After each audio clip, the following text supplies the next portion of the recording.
One of the most common questions I see asked about this game is what is the best way to get an S rank? I won't deny that it's not clear exactly how it's determined, so let's go over the requirements now. The first and most important thing to remember is do not play the game on easy mode.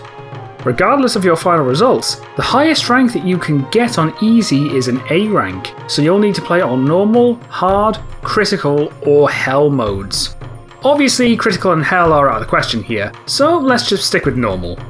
If you have it unlocked, you are allowed to have ultimate mode on as well if you want to make things easier, which is unlocked by clearing the game on hard mode, but it's entirely possible to get the S rank without it. In order to get an S rank, you need to keep 6 separate factors in mind: completion time, total souls absorbed, total kills, total criticals, total Phantom Realm floors cleared, and scenario percentage.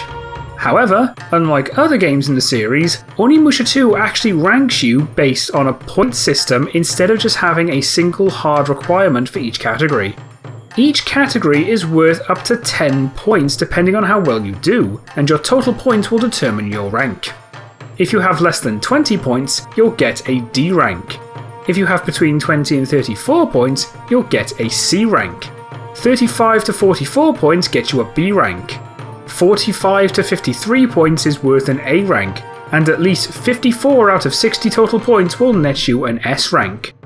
As for the thresholds of the categories themselves, they are as follows, starting with completion time. If your playtime is at least 9 hours, you'll get 3 points. Between 7 and 9 hours will net you 5 points.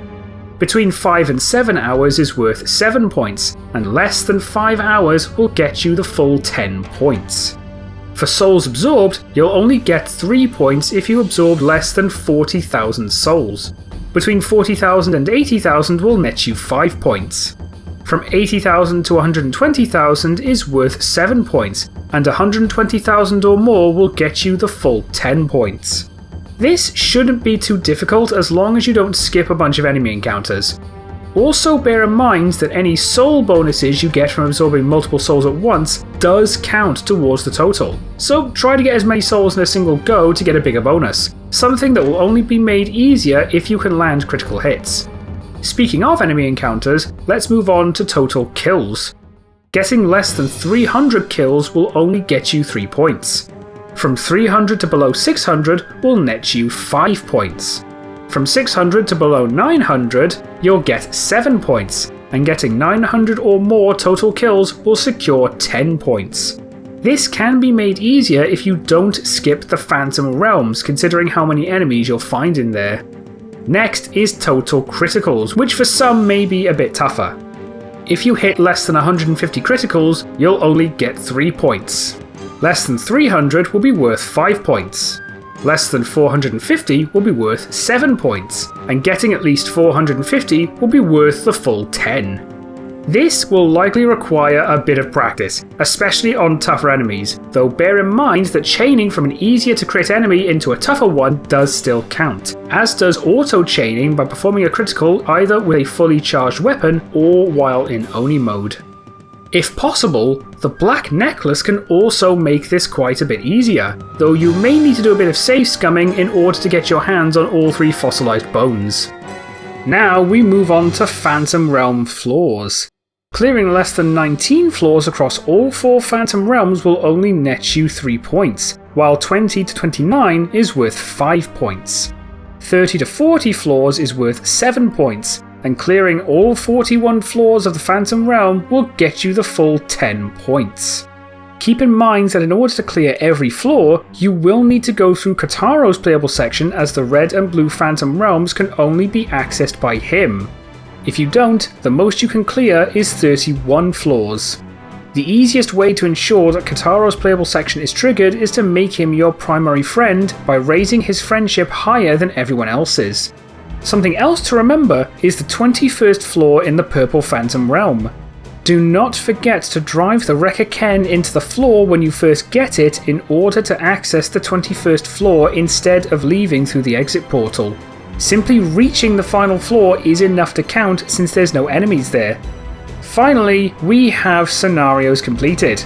This counts the scenarios that you trigger in that run alone, not the full amount of scenarios that you have unlocked across every playthrough. Just make sure to raise everyone's friendship through gifts and trigger as many optional scenarios as you can. If you trigger a total of less than 55% of the game's available scenarios, you'll only get 3 points, while getting 55 to 59% will net you 5 points. 60 to 64% is worth 7 points, and triggering at least 65% of the game's scenarios will net you the full 10 points. With all of this in mind, there isn't really that much leeway in getting an S rank, requiring you to get 10 points in at least 4 out of the 6 categories while getting no less than 7 points in the final 2, or 10 points in all but one category while getting no less than 5 points in the final one. Getting everything perfect in a single run while also keeping it below 5 hours can be pretty difficult, but if you focus on perfecting the rest of the categories, you can afford to take a bit longer as long as you are below the 9-hour mark. Regardless, this is unfortunately something you just cannot cheese your way towards. You need to be somewhat proficient with criticals, learn to deal with enemies as efficiently as you can, remember to capitalise on the soul bonuses, do not neglect the optional scenarios, and make a point to clear the Phantom Realms. It all comes down to practice until you're comfortable hitting these targets. Hopefully this has made it at least a little easier to work out what needs to be done for this. Just keep at it and you'll get it in the end. Thanks for watching guys, and if you are a fan of Onimusha based content like this, be sure to like and subscribe so that you don't miss any more. I would very much appreciate it. Speaking of which, I'd like to take a moment to express my thanks to all of you for recently hitting 3,000 subscribers. I know it isn't much of a milestone, especially these days, but it is still a milestone nonetheless, so thank you all so much for the support you've all shown me over the past few years. With that, I'll stop waffling on and leave you all be. Until next time, take care of yourselves. Danish out.